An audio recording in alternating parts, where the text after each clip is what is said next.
समतेच्या सागरातील मंथन भीमात होते, समतेच्या भावनातील चंदन भीमात होते, तालात जीवनाच्या विषमता नाचली ही न्यायाची रागदारी गुंजन भीमात होते। संकल्प या मनाचा क्रांती करून गेला, निधड्या मनाचा मोठा होऊन सिंह गेला।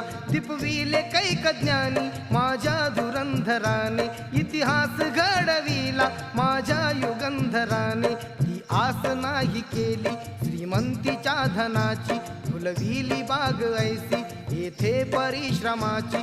दुःखाला झेलणारा काळाला छेदणारा, गुणवंत पाहिला मी अन्यायी झुंजणारा। विसरून गेला शेवटी जातीयतेची ज्वाला, भीमराव माणसाला माणूस करून गेला काळाच्या डोळ्यावरती